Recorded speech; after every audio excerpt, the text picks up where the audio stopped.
dengan masalah sosial budaya. Pada hari ini kita akan diskusi bersama kematian ibu, ya, atau permasalahan terkait dengan kematian dan kesakitan pada ibu.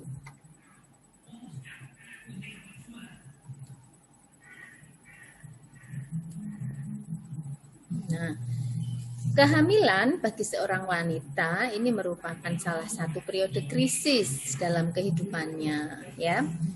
Pengalaman ini memberikan perasaan yang bercampur baur antara bahagia, penuh harapan, dengan kekhawatiran apa yang akan dialaminya selama kehamilan. Ya, mengapa disebut periode krisis, adik-adik? Karena saat hamil ini hampir semua orang, ya, itu mendambakan sebuah kehamilan. Ya, jadi kehamilan itu adalah hal-hal yang sangat ditunggu. Akan tetapi disebut periode krisis karena apa? Karena baik secara fisiologis tubuhnya maupun pada aspek psikologis itu harus ada penyesuaian. Pada aspek fisiologis misalnya, ketika hamil itu terjadi perubahan hormonal, baik progesteron, estrogen. Nah, implikasinya apa dengan adanya perubahan hormon baik estrogen, progesteron, HCG? Apa? Yang pertama, kadang-kadang ibu mengalami mual muntah. Mual muntah kan tidak enak, ya. Dan itu tidak berlangsung sehari 2 hari. Berlangsung rata-rata selama 3 bulan pertama. Kenapa 3 bulan pertama? Karena sampai usia kurang lebih 20 minggu, tepatnya 14 sampai 16 minggu, itu plasenta mulai terbentuk, kemudian sudah menempel di dalam endometrium. Sehingga peningkatan hormonnya itu kalau tadinya sangat tinggi, ya, itu sudah mulai agak melandai. Ya, sehingga sudah ada adaptasi antara tubuh ibu dengan kondisi kehamilannya. Nah, itu jadi ingin hamil, tapi hamil itu kok dengan hamil saya menjadi rasanya seperti demam, rasanya mual terus selama 4 bulan, bahkan ada yang sampai 7 bulan kalau tubuhnya belum bisa beradaptasi, ya. Ini belum lagi ada perasaan ini nanti bayinya itu normal apa tidak, kemudian cacat apa tidak, ya. Ini sehingga itu disebut periode krisis.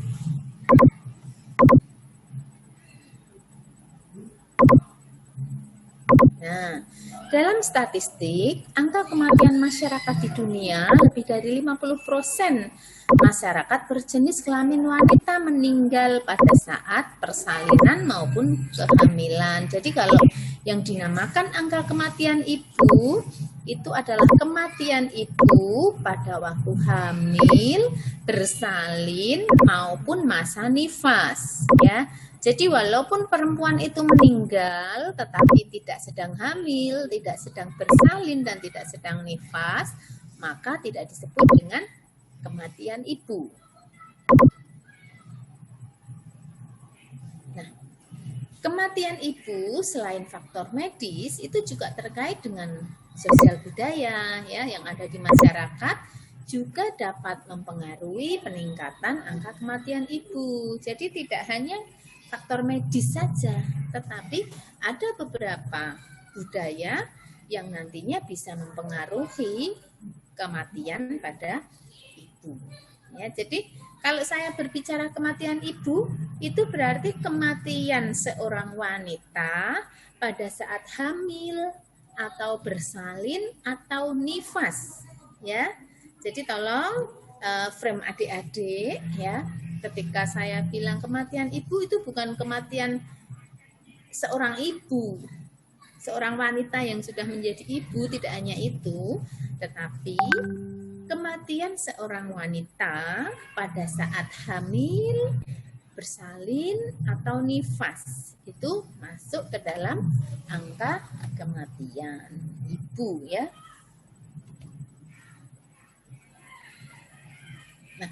Ada beberapa permasalahan ya, permasalahan sosial budaya terkait dengan ibu. Misalnya apa? Misalnya pada masa kehamilan. Nah, ini yang saya baca dari penelitian pada suku Baduy. Tradisi ngaragap beteng ya. Ada yang dari suku Baduy mungkin teman-teman? Nah, apa ini? Memijat bagian perut yang disertai dengan jampi-jampi untuk meminta keselamatan ibu dan janin. Ya. Tujuannya bagus untuk meminta keselamatan, ya. Tetapi dengan memijat bagian perut itu yang tidak diperkenankan pada ibu hamil. Ya, di Jawa selain di Baduy, di Jawa juga ada, ya, memijat perut untuk memposisikan. Nah, itu juga tidak diperkenankan. Jadi kalau mau pijat ya pijat capek saja, bukan pijat perut ya untuk wanita hamil. Kemudian ada pantang. Nah, keteledoran dan melanggar pantang diyakini berakibat buruk pada perempuan hamil maupun calon bayi. Misalnya pantang apa? Perempuan hamil tidak boleh duduk di atas tangga. Ya, nanti proses kelahirannya menjadi sulit. Dilarang melihat penyembelihan binatang. Untuk apa? Supaya ibu hamil tidak mudah terkejut. Karena jika terkejut, kemungkinan dapat mempengaruhi tumbuh kembang jiwa janin. Ya, ada benarnya ya yang melihat penyembelihan, tetapi bukan hanya penyembelihan, melihat apapun ketika ibu itu terkejut atau kondisi psikologis ibu itu terpengaruh, maka itu akan mempengaruhi tumbuh kembang janin. Misalnya apa?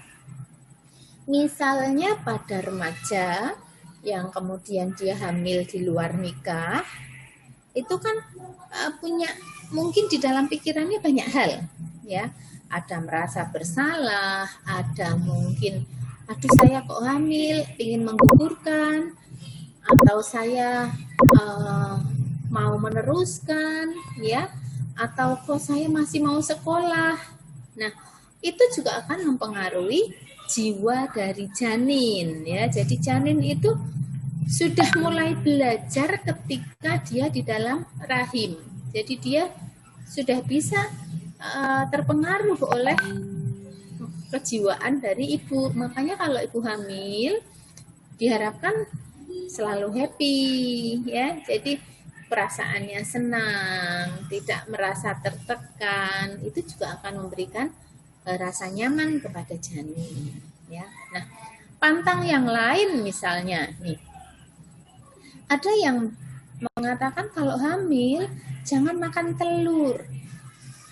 Ya, nanti kalau makan telur nanti bersalinnya susah seperti ayam. Ayam itu kalau mau bertelur kan petok sana kemari gitu ya. Nah, sehingga dilarang makan telur. Nah, ini yang kurang baik, artinya tidak tepat. Karena apa? Karena telur itu banyak mengandung protein, dan protein itu berfungsi untuk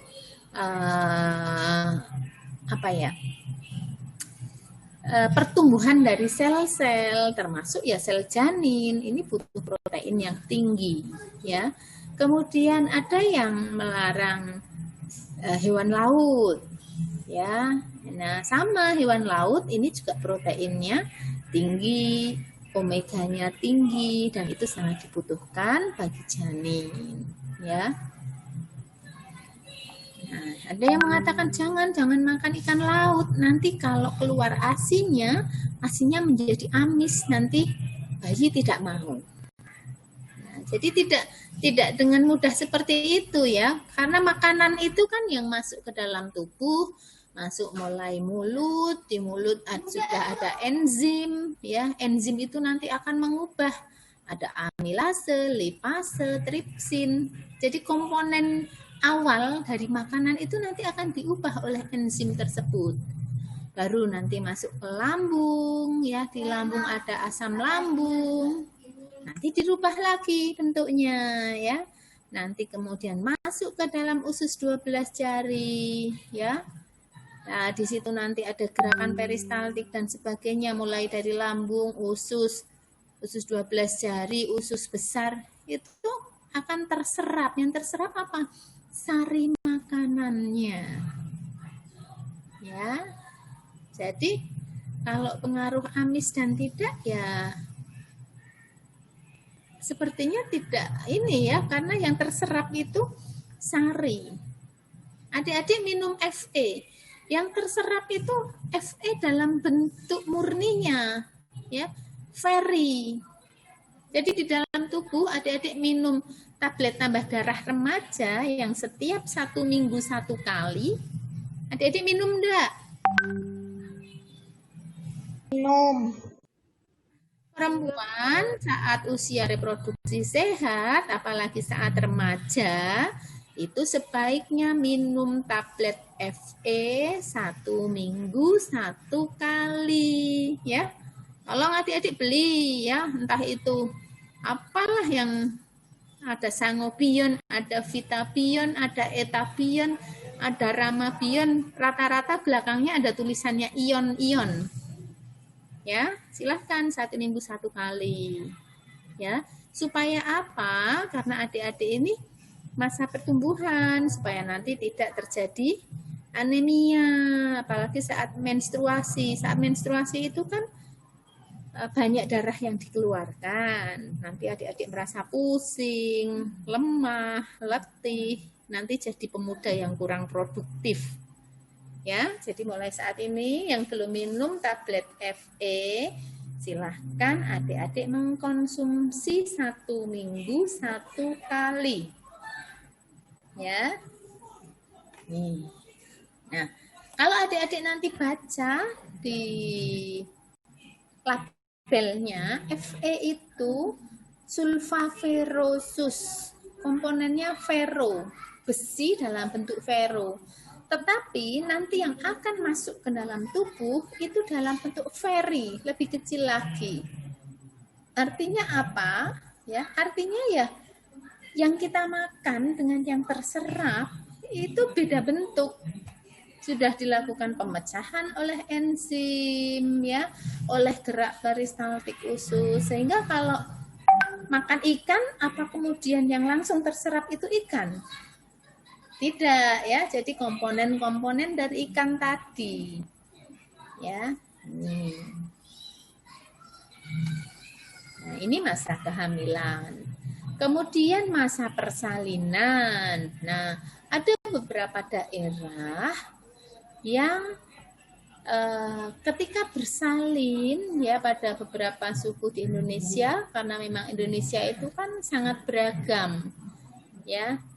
Negaranya kepulauan, pulaunya banyak, masing-masing pulau sukunya banyak, ya. Nah, ada beberapa suku di mana ketika persalinan itu sendiri tanpa penolong, baik dukun apalagi bidan. Ya, karena mereka percaya bahwa proses persalinan itu adalah masa ketika seseorang itu seleksi alam. Ketika dia adalah orang yang baik, maka dia akan pulang dengan sendirinya dalam kondisi baik. Ya, sementara kalau nanti ketika bersalin kemudian meninggal, itu dianggap karena memang dia tidak bisa adaptif dengan seleksi alam. Ya, sehingga di masa persalinan ini ada beberapa suku yang sendiri tanpa penolong, baik dukun atau paraji, lebih-lebih bidan. Malah ada yang ekstrim, ya, itu mereka harus diasingkan. Ya, jadi tidak di rumah. Jadi seperti di pinggir desa, ya. Jadi kalau sudah mau melahirkan, waktunya melahirkan, diantar ke sana, ya. Kemudian nanti dia bersalin dengan sendirinya di sana. Ya. Jadi teman saya dulu S2 ada yang meneliti ini karena kebetulan orang dia hidupnya memang di daerah seperti itu. Ya, jadi kalau sudah 9 bulan ibu diantar ke tepi hutan, ya kebetulan tempatnya itu memang di tepi desa, sudah dibuatkan gubuk persalinan, gubuknya tinggi ya, jadi tidak di bawah. Jadi di atas gitu, kemudian dia bersalin sendiri tanpa ada yang menemani karena tadi dianggap seleksi alam. Nah, bayangkan kalau saat ini ya dengan kondisi tersebut kan sedangkan bersalin itu ya nyeri ya macam-macam ya. Kemudian ada perawatan pasca persalinan dengan melakukan pengobatan tradisional yang disebut madeung atau bersalai. Proses ini dilakukan dengan memanfaatkan rempah-rempah yang akan menghasilkan aroma harum dan berkhasiat untuk kesehatan. Pengobatan pasca persalinan diyakini mampu menyembuhkan berbagai penyakit seperti lutut, tulang, betis, dan berbagai penyakit lain yang sering muncul pada seorang perempuan setelah bersalin. Ya, nah, selama itu tidak bersinggungan langsung dengan kondisi ibu sih tidak masalah. Ya, misalnya apa? Misalnya setelah bersalin itu kalau di Jawa ada yang di kepala sini dikasih rempah-rempah, nyebutnya pilis ya, mungkin kalau di tempat lain beda penyebutan ya. Ini pilis di sini itu ya seperti dikompres gitu ya. Nah, yang tidak boleh itu apa? Misalnya di bekas lukanya diberikan rempah-rempah ya. Nih, karena ada yang bayi ya di tali pusatnya itu dikasih taburan dari kunyit. Nah, itu yang tidak disarankan ya, karena nanti bisa menyebabkan infeksi ya, karena menjadi media tumbuhnya kuman. Meskipun sebenarnya di kunyit itu sendiri itu juga ada bahan positifnya. Coba kalau buat sendiri kan tingkat kebersihannya, kemudian komponen yang tidak diperlukan itu kan ikut semua. Ya, ini. Khususnya bagi ibu pasca melahirkan, pengobatan tradisional tersebut dilakukan untuk membantu memperbaiki organ reproduksi agar pulih. Ya, kemudian di masa persalinan ada lagi tidak boleh tidur setelah melahirkan, nanti bisa kebablasan. Nah, ya. Nah, faktor apa sih yang menyebabkan adanya beberapa hal, mitos maupun masalah tersebut? Yang pertama, kurangnya dorongan dari keluarga. Dukungan dari keluarga dan suami untuk para wanita hamil sangat diperlukan untuk mengurangi rasa kecemasan dan kekhawatiran ibu saat menjelang proses persalinan. Oleh sebab itu, kurangnya dorongan dari anggota keluarga dapat membuat ibu hamil stres dan tertekan sehingga dapat membahayakan kondisi ibu maupun janin. Nah, ini jadi perlunya dukungan. Nah, kalau adik-adik kemarin belajar tentang konsep keluarga, nah di keluarga itu kan ada keluarga patrilokal, matrilokal, patrilineal, matrilineal. Ingat nggak? Ya, patrilokal berarti setelah menikah itu wanita ikut di keluarga suami. Nah, di sana kadang-kadang wanita itu merasa agak sungkan, ewoh pekewoh. Ketika di keluarga suami itu menerapkan hal-hal yang tadi misalnya harus berpantang ya. Nah, ini juga sangat mempengaruhi psikologis wanita meskipun dia tahu ya, ketika di bidan sudah diberitahu ibu, nanti ibu ketika hamil ini tidak usah berpantang, silahkan protein hewani, protein nabati, semua boleh untuk ibu hamil. Tapi sampai rumah belum tentu dia ngerti, tapi tidak melakukan. Karena apa? Karena memang di lingkungan keluarganya masih melakukan pantang makan, mau minum banyak, jangan minum banyak-banyak, nanti bayinya bisa pilek. Nah, akhirnya enggak berani. Ya, nah ini jadi perlunya dorongan dari keluarga. Sehingga ketika adik-adik edukasi itu jangan hanya pada ibu. Ya, upayakan misalnya ketika nanti adik-adik punya pasien, ya suami dilibatkan ya saat hamil. Kalau ditemani suaminya ya Bapak silahkan masuk. Jadi ketika melakukan edukasi itu ada yang menemani sehingga juga ngerti, oh iya ya begitu ya. Bahkan sekarang di beberapa puskesmas yang saya tahu di Kota Semarang sudah menerapkan ada gincu, gerakan nenek sayang cucu. Jadi tidak hanya suami saja yang diberitahu, tetapi ada kelas neneknya. Jadi nenek-nenek ya, ibu-ibunya atau mertua atau ibu kandungnya itu juga diedukasi ya, supaya untuk mendukung ibu hamil. Kemudian yang kedua, rendahnya pendidikan ibu. Jadi wanita itu masih rendah ya pada sebagian masyarakat atau ibu hamil yang pendidikan rendah sering mengabaikan tentang pemeriksaan kehamilan pada petugas kesehatan masyarakat.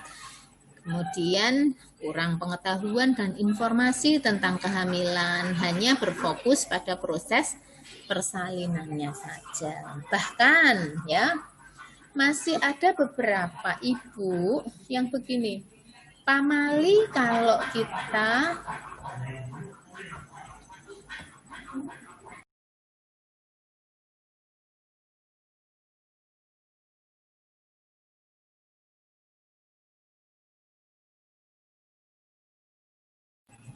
ya, pamali nanti kalau memberitahukan kehamilannya masih kecil.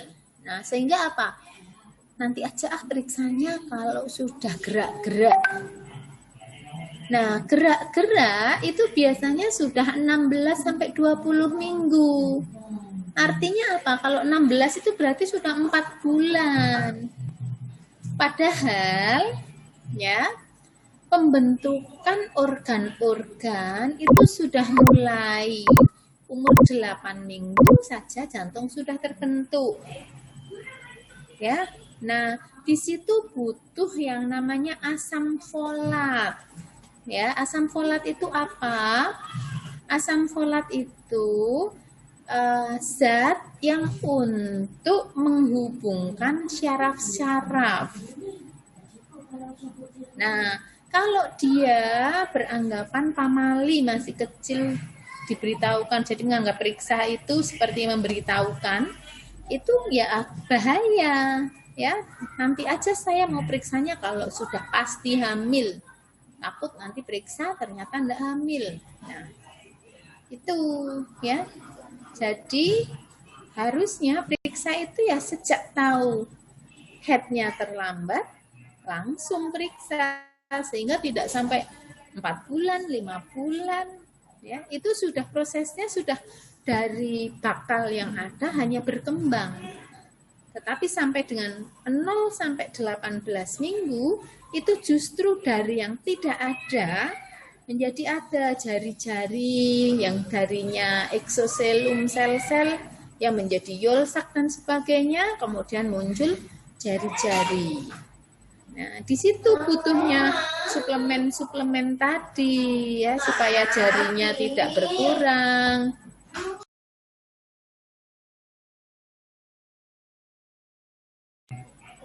Ya, supaya jaringnya tidak tambah satu, jadi polidaktili atau kurang, ya, jadi sindaktili atau bibirnya labiopalatosisis atau bibir sumbing, ya, jadi perlu komponen-komponen, ya.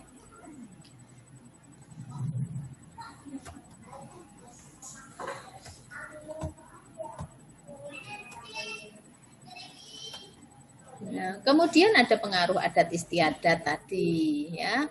Pengasingan ibu yang tadi saya sampaikan, ya, pada umur kehamilan 9 bulan, kemudian ditempatkan di suatu tempat yang jauh dari penduduk dan keluarga.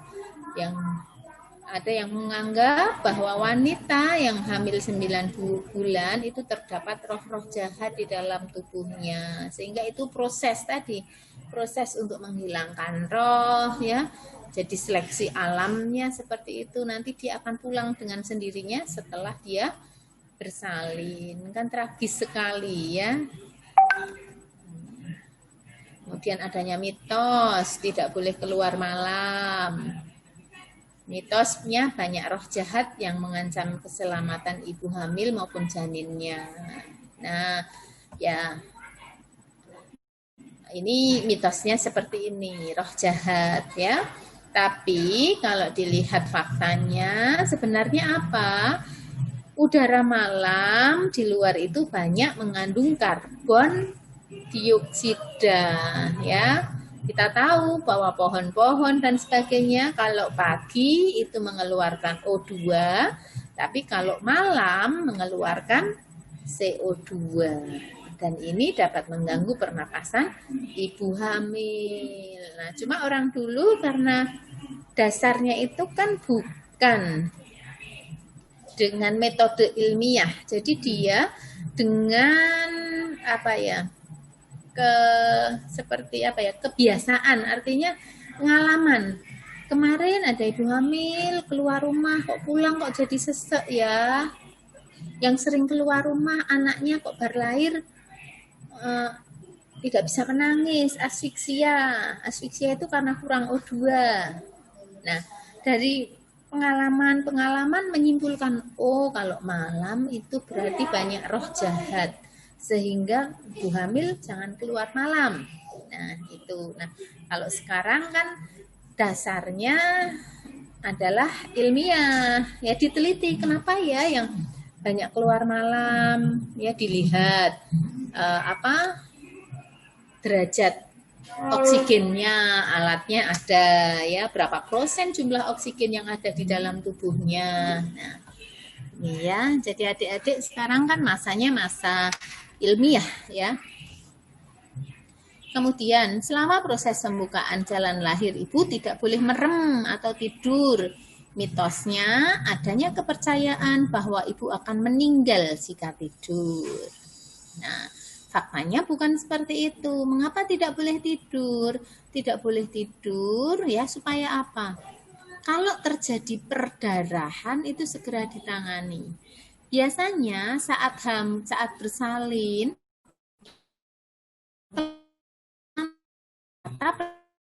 ngantuknya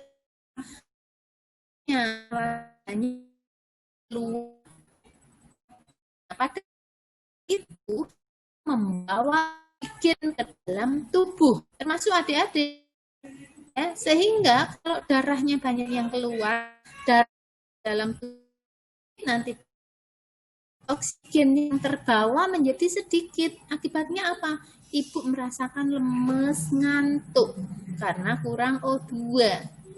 Nah, adik-adik yang ngantuk-ngantuk itu mungkin juga kurang O2 itu.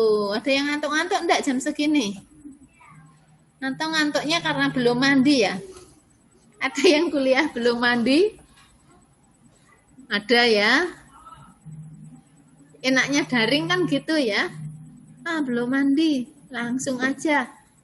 Ada yang cuci muka dulu, kadang ada yang enggak langsung pakai jilbab karena enggak nampak ya. Enggak tahu ini, ada yang pakai baju tidur asalkan pakai jilbab aja juga ada kali. Ya. Nah, kemudian yang kelima, karena kurang nutrisi. Biasanya orang di daerah pedesaan ya menganut pantang makan. Ya,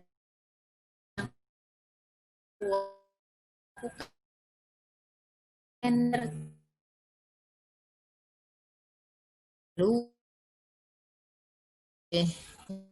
mau. Nah, nanti kalau kurang protein ya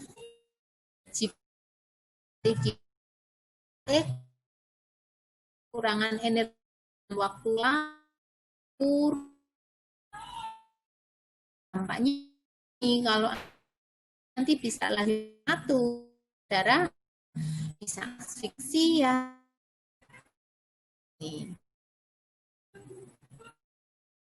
Ibu tidak boleh makan telur, polanya tidak dibatasi kan bayi pileknya apa? Nasinya tidak keluar, wong makanannya sedikit mana nasinya bisa. Dia masih darah yang usia perutnya remaja. Ada kalau anggap kawan banyak Ada, Bu. ada Bu. Ada kan? Ya, pada usia matang reproduksinya siap itu setelah 20 tahun. Produksinya siap itu setelah 20 tahun. Nah, 20 tahun sudah dianggap perawan tua, berarti kan nikahnya sebelum 20 tahun. Ya, organ reproduksinya belum siap, belum matang. Di sisi psikologis dia masih kategori remaja. Nah, remaja itu cirinya apa? Remaja itu cirinya masih mencari jati diri. Mempunyai sesuatu yang ini saya. Ada sekarang, ada K-pop, adik-adik semua K-pop. Ada enggak yang seperti itu? Ada, Bu. Karena memang remaja itu masih mencari jati diri, ya. Nah, ada gelombang apa lagi, ya? Sekarang Koreana, nanti ada Jepang, nanti ada lagi gaya Amerikanan, masih ngikuti tren. Ya, itulah remaja, dia masih mencari jati diri.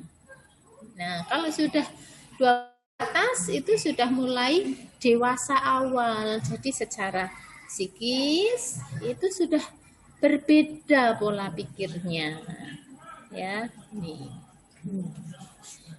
Nah, rendahnya status wanita merupakan tradisi sosial menopang tingkat wanita yang kurang umur, ya, dari ketentuan batas umur minimal menikah 20 tahun yang belum terbentuk sempurna. Jadi ya tadi perkawinan remaja ini sisi organ reproduksi sempurna, namun dari sisi psikologisnya dia masih termasuk remaja, ya, remaja jati diri. Nama cari ketemu dicari lagi, belum lagi mencari lagi. Makanya banyak juga perceraian karena perkawinan remaja. Ya, meskipun ya ada yang bercerai pada perkawinan dewasa, tapi banyak pada remaja. Lagi dia dari sisi ekonomi belum mapan. Akibatnya hamil tapi masih orang tua, ya, tidak punya pekerjaan, mau ibu hamil, lah mau dapat dari mana? Mau gantungkan di orang tua, ya kadang-kadang merasa malu. Ada yang karena akhirnya nanti kadang melahirkan terus ditinggal bayinya diserahkan kepada neneknya, dia pergi ke luar negeri. Ini kan nantinya pola asuh anaknya, ASINya menjadi tidak eksklusif, pengasuhan anaknya menjadi tanggung jawab orang tua atau neneknya, ya. Ini. Bahkan ketika saya S2 ini saya ngambil tentang hamil pada remaja. Ya, jadi pada remaja yang menikah, bukan remaja karena MBA. Ya, jadi dia memang menikah usia remaja. Nah, dari penelitian saya itu ternyata 48%-nya itu tidak melakukan perawatan kehamilan dengan baik. Jadi separuh yang tidak melakukan perawatan kehamilan, di antaranya apa? Ya tadi, tidak segera periksa.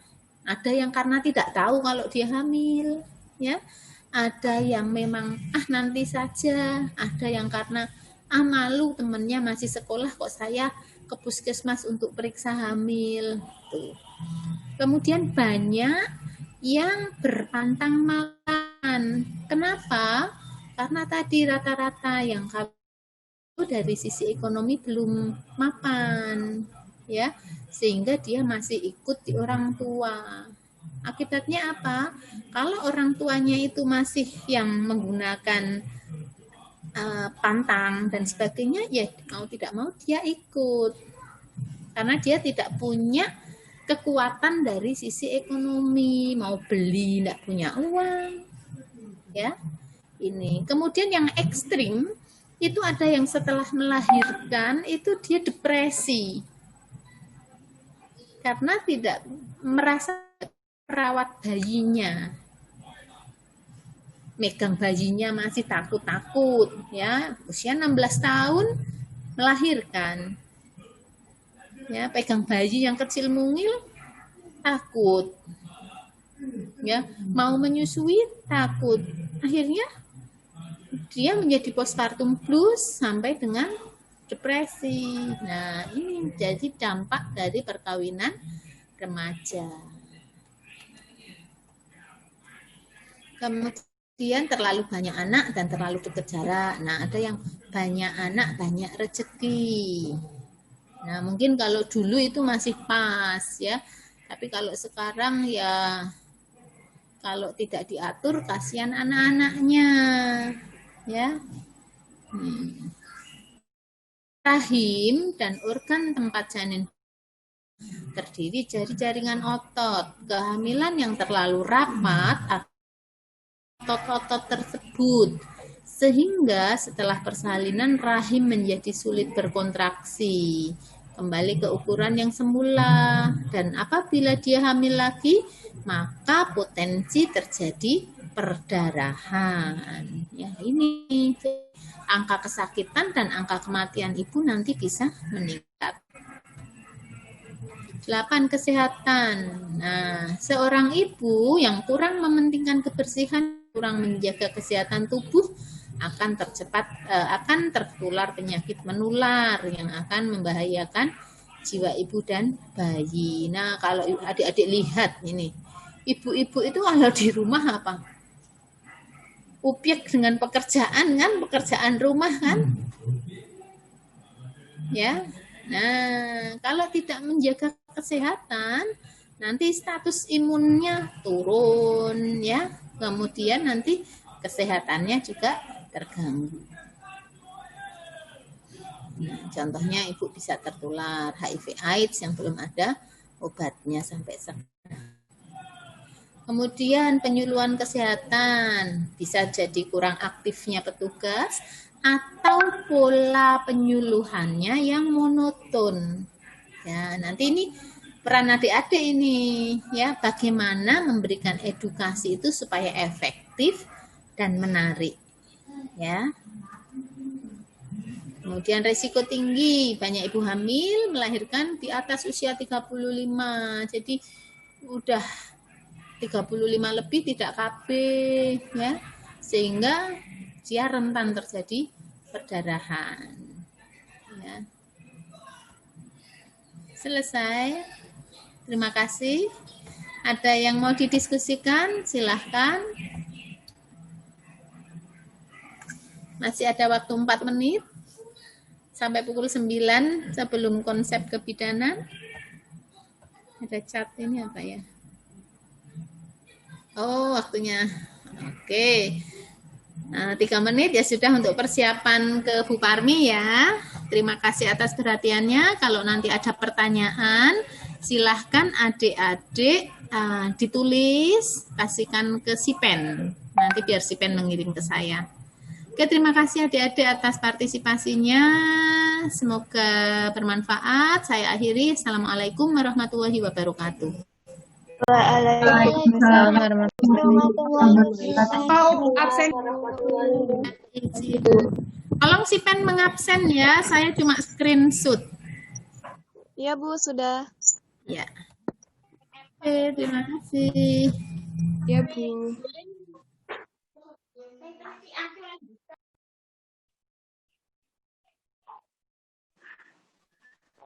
Bercoba.